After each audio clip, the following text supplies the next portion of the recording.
Hello दोस्तों, acute respiratory distress syndrome एक ऐसी कंडीशन है जहां लंग्स पूरी तरह से डैमेज हो जाता है, लंग्स में पानी भर जाता है। बिना हार्ट फेलियर के लंग्स में पानी भरने का यानी नॉन कार्डियोजेनिक पल्मोनरी एडिमा का ये सबसे कॉमन और सबसे डेंजरस कारण है जो कि अपने आप में मृत्युदायी भी हो सकता है। आज बात करेंगे कुछ यूजफुल टिप्स के बारे में जो इसको प्रिवेंट करने में, इसकी रोकथाम करने में हमारी मदद है। हमने इसके कारणों के बारे में, इसके मैनेजमेंट के बारे में, इसके ट्रीटमेंट और इसके इश्यूज पर अलग अलग वीडियोस किए हैं।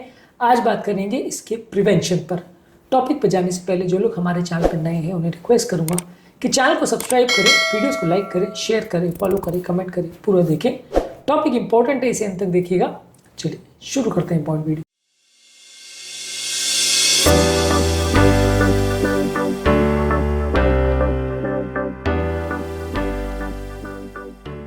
सबसे पहले किसी भी एआरडीएस के पेशेंट के लिए जरूरी है कि जब कभी भी कोई प्रॉब्लम हो रही है, प्रॉब्लम लंग्स तक फैले और कंडीशन बिगड़े, इससे पहले उस प्रॉब्लम को रिकॉग्नाइज करना जरूरी है। या किसी सेप्सिस की वजह से ये एआरडीएस ट्रिगर होता है, ऐसे केसेस में आपके लिए जरूरी है कि आप अपने एआरडीएस को रोकने के लिए उस इन्फेक्शन को पहले ही ट्रीट कर दे ताकि वो लंग्स तक फैले नहीं और पेशेंट की हालत ठीक हो जाए।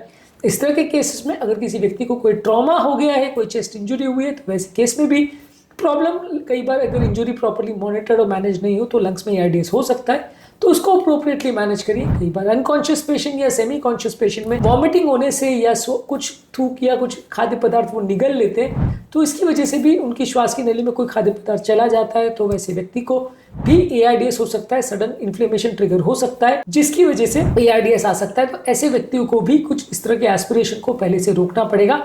जब कभी कोई पेशेंट अनकॉन्शियस हो तो अलग अलग तरीकों से आपको एस्पिरेशन की प्रॉब्लम को रोकने का प्रयास करना पड़ेगा। इसके अलावा जब कभी कोई पेशेंट वेंटिलेटर पे होता है तो कई बार गलत तरह से वेंटिलेशन करने पर भी एआरडीएस होने का रिस्क बढ़ जाता है। इस तरह के पेशेंट को आप लो टाइडल वॉल्यूम्स पर वेंटिलेट करिए, यानी कि 6 ml पर केजी बॉडी वेट के हिसाब से आप उनको वेंटिलेट करिए। और एआरडीएस जो कि हाई वॉल्यूम पर अगर वेंटिलेट किसी को किया जाता है तो हो सकता है, तो इसको हम इस तरह से प्रिवेंट कर सकते हैं। इसके अलावा पॉजिटिव एंड एक्सपिरेटरी प्रेशर जो है, जो कि लंग्स को कोलैप्स होने से रोकता है, इसको हाई लेवल पर मेंटेन करें। इससे लंग स्टेबिलिटी मेंटेन रहेगा, लंग्स की एल्वियोलाई का कोलैप्स नहीं होगा और एआरडीएस होने का चांस कम हो जाएगा। इसके अलावा पेशेंट के ऑक्सीजन लेवल को और उसकी ओवरऑल कंडीशन को प्रॉपर्ली मॉनिटर करिए। अगर किसी पेशेंट को वेंटिलेटर पर रखा गया तो अक्सर इस तरह के पेशेंट्स में अगर प्रॉपर्ली मॉनिटरिंग ना हो तो हालत बिगड़ सकती है, तो आपको प्रॉपर मॉनिटरिंग की आवश्यकता है। इसके अलावा अगर किसी व्यक्ति को कोई निमोनिया वगैरह है तो उसको प्रॉपर्ली ट्रीट करने की जरूरत है। उसको रोने से पहले या उसकी प्रॉब्लम बिगड़ने से पहले उसको रोकना जरूरी है। अगर हो गया है तो प्रॉपर्ली ट्रीट करने की जरूरत है। इसी तरह से कोई वायरल निमोनिया जैसे कोविड-19 या इस तरह की कोई वायरस की वजह से अगर निमोनिया हो तो उसको प्रॉपर्ली ट्रीट करना है। स्टेरॉइड्स या इम्यूनिटी को कॉम्प्रोमाइज करने से उसको रोकना है। कई बार इस तरह की बीमारियां बॉडी की इम्यून सिस्टम को कॉम्प्रोमाइज कर देती है जिसकी वजह से लंग्स में इन्फ्लेमेशन होता है और इंजरी होती है, इसको आपको रोकना है। इसके अलावा अगर किसी व्यक्ति को पैंक्रियाटाइटिस है, पैंक्रियाज में सूजन है, तो ऐसे व्यक्ति को भी ये इन्फ्लेमेशन जब स्प्रेड होता है तो एआरडीएस होने का चांस है। ऐसे व्यक्तियों की भी प्रॉपर मॉनिटरिंग होनी चाहिए और एआरडीएस के होने को रोकना चाहिए। किसी व्यक्ति की अगर रिसेंटली सर्जरी अगर हुई हो, खासकर पेट की और छाती की, तो ऐसे व्यक्ति को भी एआरडीएस होने का चांस ज्यादा है। ऐसे व्यक्ति को भी प्रॉपर मैनेजमेंट करना चाहिए, इन्फेक्शन होने को रोकना चाहिए, उनका फ्लूइड, उनका वेंटिलेशन, उनका मोबिलाइजेशन, सारी चीजों को प्रॉपर्ली मॉनिटर और मेंटेन करना चाहिए ताकि एआरडीएस का चांस कम हो। यदि कोई व्यक्ति इम्यूनो कॉम्प्रोमाइज है, जैसे कैंसर है या कोई इम्यूनोसप्रेसिव थेरेपी पर है जैसे स्टेरॉइड्स पर है या एचआईवी जैसी इन्फेक्शंस वगैरह, तो वैसे व्यक्ति को भी एआरडीएस होने का चांस ज्यादा है। ऐसे व्यक्तियों में भी अप्रोप्रिएट केयर और मॉनिटरिंग करने की आवश्यकता है। इसके अलावा अगर कोई व्यक्ति को मोटापा ज्यादा है, मोटे लोग को भी एआरडीएस होने का चांस ज्यादा है।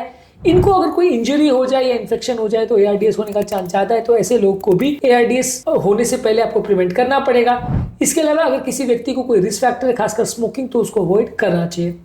एआरडीएस के लिए जरूरी है कि उसके जो अर्ली साइन एंड सिम्टम्स है, जैसे अगर व्यक्ति तेज तेज सांस ले रहा है, उसका ऑक्सीजन कम है, श्वास लेने में तकलीफ हो रही है या लंग्स में क्रैकिंग साउंड हो रहे हैं, तो उसको प्रॉपर जल्दी रिकॉग्नाइज करना जरूरी है। इसके अलावा पेशेंट को हाई फ्लो नेजल कैनुला या नॉन इन्वेजिव वेंटिलेशन देने की आवश्यकता है और अगर जरूरत पड़े तो मैकेनिकल वेंटिलेशन या वेंटिलेटर की जरूरत पड़े तो वो भी करना चाहिए।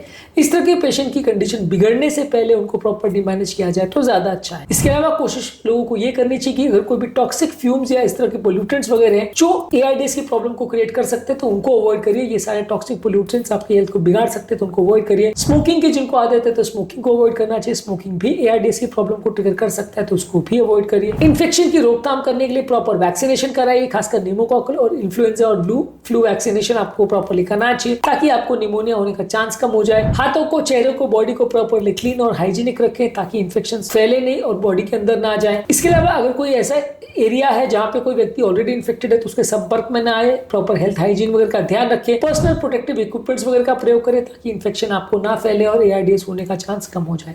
तो बेसिकली ARDS होने के लिए आपको जरूरी है कि जो प्रॉब्लम है उसको जल्दी आइडेंटिफाई करें।